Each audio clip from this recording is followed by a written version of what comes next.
खबर देश के भविष्य की छत से जुड़ी है। ठीक सुना आपने। जिस दिन हमारा देश आजादी के 78 साल पूरा होने का जश्न मना रहा है, खुशियां मना रहा है, उस दिन राजस्थान से स्कूलों में हादसे की दो खबरें सामने आई हैं। उदयपुर में निर्माणाधीन स्कूल की एक छत का हिस्सा गिरने से बच्ची की मौत हुई है, जबकि राजस्थान के ही बूंदी में एक निजी स्कूल में 15 अगस्त के कार्यक्रम के दौरान फॉल सीलिंग का एक हिस्सा गिरा, कुछ बच्चे जख्मी हो गए।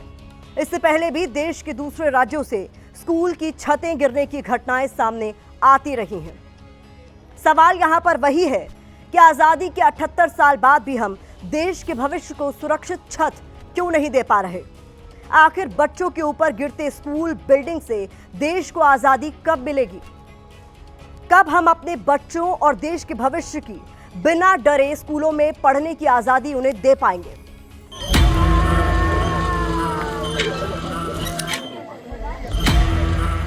राजस्थान की भजन लाल सरकार क्या सिर्फ भजन कर रही है? क्यों वो लगातार स्कूलों में हो रहे हादसों को रोक पाने में नाकाम साबित हो रही है? ये भी हो सकता है कि उसे ऐसा दर्द और चीख पुकार सुनने की आदत हो गई है।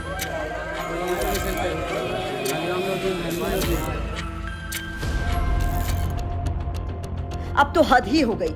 फिर उदयपुर के कोटड़ा में स्कूल बिल्डिंग से जुड़ा एक हादसा हो गया। यहाँ गांव में नए स्कूल का निर्माण चल रहा था। अचानक उसका एक हिस्सा गिरा और बिल्डिंग के पास मौजूद दो बच्चियां इसकी चपेट में आ गई। तस्वीरें ऐसी हैं कि साफ साफ आपको दिखा भी नहीं सकते, लेकिन उनके माता पिता का दर्द जरूर सुना सकते हैं। हादसे में बच्ची की मौत हो गई और एक घायल हो गई।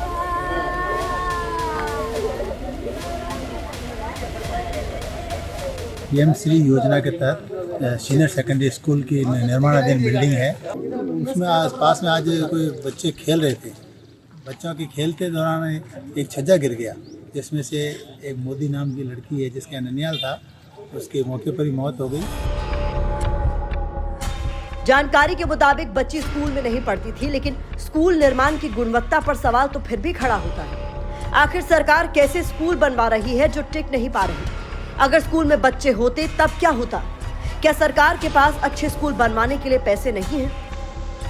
राजस्थान की सरकार एक तरफ आईफा अवार्ड फंक्शन में फिल्मी सितारों के नाच गाने पर 100 करोड़ रुपए खर्च कर देती है, वहीं इसी सरकार को स्कूलों की सेहत सुधारने के लिए मुंबई जाकर उद्योगपतियों से मदद मांगनी पड़ती है। सवाल यह है कि स्कूल की सेहत सुधारने के लिए अगर चंदा मांगने की ज़रूरत पड़ रही है तो आईफा अवार्ड समारोह में पैसे पानी की तरह क्यों बहाए गए? अब तो आप समझ ही गए होंगे कि भजन लाल सरकार बच्चों की सुरक्षा को लेकर कितनी संवेदनशील है। यह हाल तब है जब राज्य के सरकारी क्या निजी स्कूलों का निर्माण भी सवालों के कटघरे में है। बूंदी के एक प्राइवेट स्कूल में स्वतंत्रता दिवस का कार्यक्रम चल रहा था। फॉल सीलिंग का एक हिस्सा गिर गया, छोटे छोटे बच्चे घायल हो गए।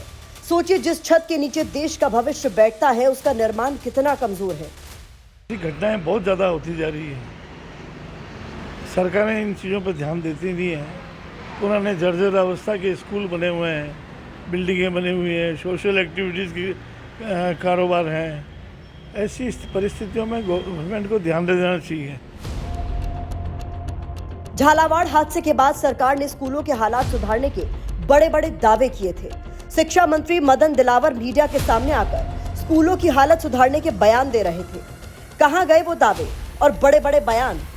हकीकत यह है कि सरकारों और सिस्टम को लापरवाही की गुलामी छोड़नी होगी, तब जाकर देश के भविष्य को शिक्षा की सुरक्षित छत मिल सकेगी। राजस्थान में हर 5 साल में सरकार बदल देने का रिवाज है। ऐसे में कोई भी पार्टी या सरकार दूसरे पर निशाना साधकर खुद का बचाव नहीं कर सकते।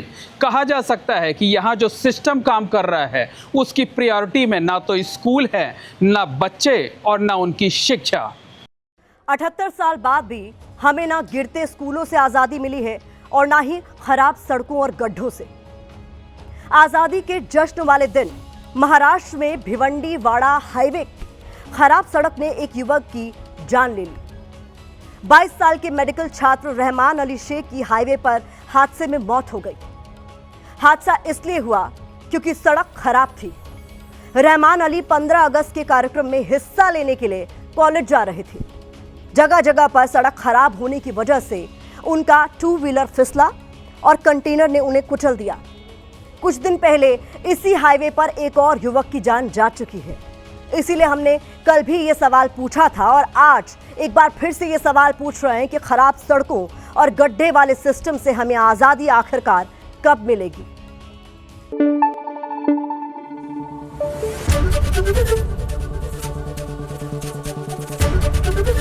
एबीपी न्यूज आपको रखे आगे।